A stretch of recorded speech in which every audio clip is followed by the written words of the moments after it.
In this video, we're going to build a ruined lighthouse inspired from my wife's new fantasy novel, Keeper's Folly. I'll be using some crafting cheat codes, so be sure to stick around if you want to learn how to get this type of look fast and cheap.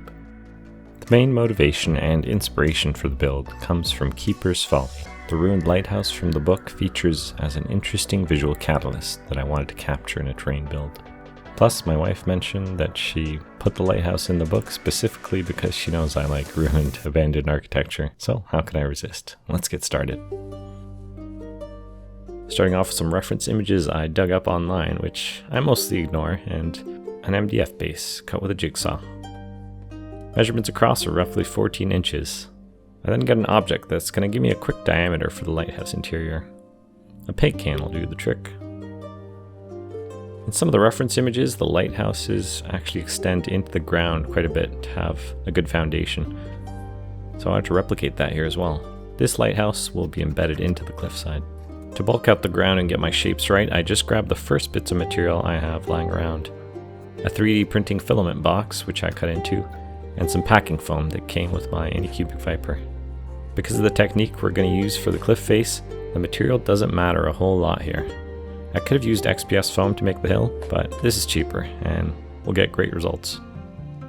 I'm using construction adhesive for the bulk of the base since it's going to hold all these flimsy pieces really well.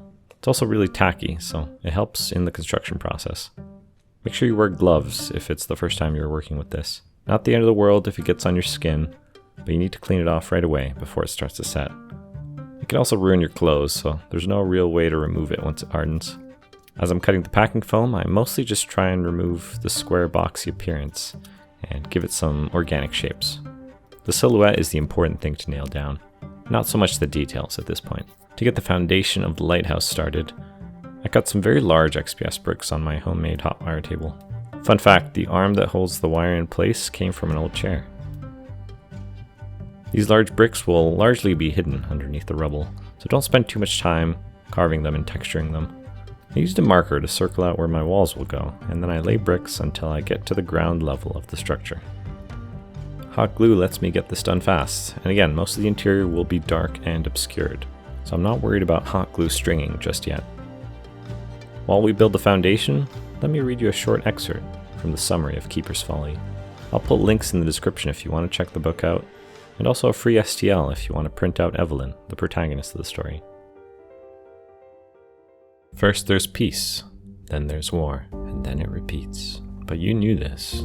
Thousands of years ago, the cycle was broken with the arrival of the first keeper, who brought magic and rune lore to the people of Dagra. Under the banner of the Three Suns, a republic was born from the ashes. At last, a long-standing peace was established, but human nature corrupts. Suspicion sows the seed of corruption, and the world begins to unravel at the seams once more. Beware your memories. You can't be sure they are yours. Evelyn is a novice at the Library of Orem, where all the history and memories of Dagra are stored. She dreams of earning her grey coat and becoming a keeper, a sect of magic users with the power to manipulate minds and memories. Isolated from the world, she knows only the safety of the library.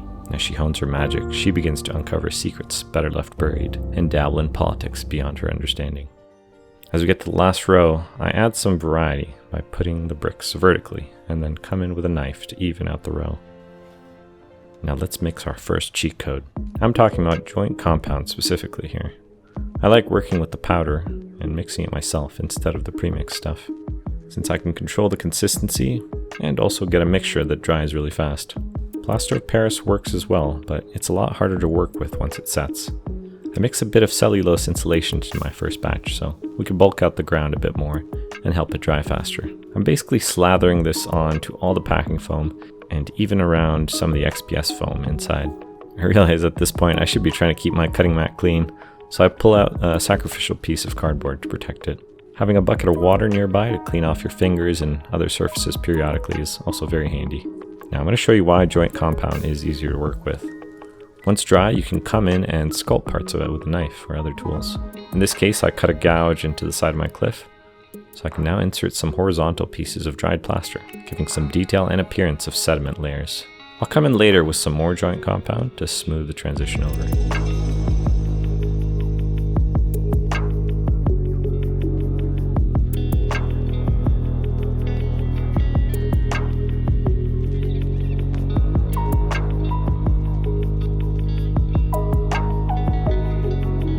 I use an old container where I've saved offcuts and bits of rubble to coat the inside with lots of detail, using a lot of watered down PVA glue to help get into all the nooks and crannies, and draining off the excess to help it dry faster. Alright, now for creating the rest of the tower. I'm taking a bit of a shortcut again. Instead of individually carving bricks, I'll be using these semicircle chunks of XPS foam, curve cut. They're going to give me a lot more stability and a better chance at maintaining a straight looking structure, rather than haphazardly placing individual bricks, and it's going to be a ton faster. I spend a little bit of time carving details into each semicircle prior to construction. I also take this time to think about the various floors of the lighthouse. I got this passive basswood ply board recently, inspired mostly by Boylai Hobby Time's Space Cowboy dioramas. A hobby knife cuts through this stuff like butter. It's a dream to work with. I really tear into the ends of the board to give it the appearance of a rotten, split wood, and then I glue it in place with some PVA. While it dries, I spend some time on the plaster exterior, carving in steps and other such details, periodically applying PVA glue to parts that I finish so that the glue preserves the shape of the now distressed plaster, making sure it doesn't crumble further as I work on it. Now, using some toothpicks as guides, I start laying out the rest of the XPS brick forms. All the large gaps you see will be filled in with more of our joint compound mixture. After adding some stairs and blending them into the wall with more rubble, we're ready to start on our top floor. From here on up, we'll be using individual bricks once again to give the top of the tower a very ruined, barely holding together look. Any of the offcuts or extra bits of XPS are added with some watered down Mod Podge to the base of the tower, setting in and filling some of the cracks from our initial construction. I had a pot of premixed black paint and Mod Podge that I'm using for this, but any adhesive PVA glue would work. This is the point that I'm adding a lot of gravel and sand as well to give the cliff some different textures. Alright, it looks like some of the details I wanted are done printing. In the book, Evelyn finds this mosaic on the wall, making up a map of the Empire. I 3D modeled the wall and printed it while I was working on the tower. And I also printed off a wooden door I found on Thingiverse, as well as some other doodads, which I didn't end up using. I used an airbrush to fill in my shadows before building the construction up further. The part underneath won't get much light, but will still be visible from some angles, so I wanted to get it coated in a dark hue before it became impossible to do so. I took this time to carve out a small door at the base of the tower, which we will detail a bit later. With a similar process as the first floor, I carved out a top floor as well, with some crossbeams to hold it in place. Fun fact, I learned this from one of my commenters: if you paint your XPS in acrylic paint and then use super glue on it, the XPS foam will not melt, and you can make quick and strong fixes like this. At this point, I also glue in the mosaic and the door at the bottom after snapping it in two. Using the rest of my bricks, I continue the tower upwards to a pinnacle, also adding an opening by emitting some bricks and laying a beam across the top of the window. I take some time to add stones around the doorway at the base of the tower. The keystone in the door has a rune that was shattered, as described in the book. Now that we have most of the construction finished, it's time to unify the look with layers of texture and detail. Mixing up some more joint compound and adding a little bit of black acrylic paint. The consistency is a bit runnier at this point, and I use a brush to apply it in all the nooks and crannies. I use a lot of water to smooth out the weird clumps and blend everything together. When mixing joint compound like this, you'll invariably have some excess. Don't dispose of it down the sink. Spread it onto a newspaper and let it harden. Then you can throw it out. Alternatively, you can pour it into some plastic shapes, such as this packaging for what I believe was a mochi dessert. Had this rather interesting texture at the bottom, which I might use in a future craft.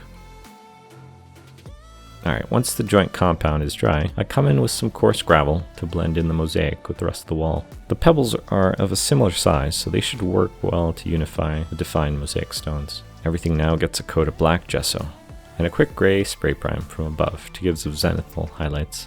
I then come in with my airbrush to start setting some tones on the cliff, the wood, and the bricks. I introduce some various undertones for the cliff face before coming in with a dry brush with some light tans and some light gray tones. I spent some time painting a map on the mosaic as well, with blue for the sea and brown for the continent of Dagra. And now it's time to add some life back into this desolate place. The lighthouse is described to be overrun with moss and vegetation. Now, a couple of months back, I was sent a bunch of trained scenic supplies from Ziterdes. Apologies if I mispronounced that. And I thought this would be a perfect opportunity to use some of them. We're going to be using some of these laser cut ferns as well as this moss. The laser cut ferns are something I'd like to try cutting out myself from printed paper. It seems quite convincing in scale.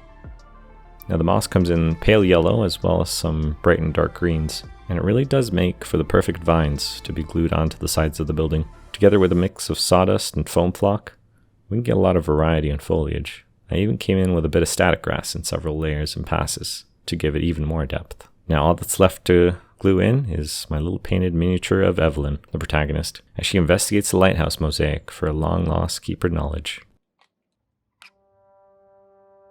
Let me know in the comments if you enjoyed this type of build, and be sure to check out Keeper's Folly from the link in the description. I'll catch you on the next one. Cheers.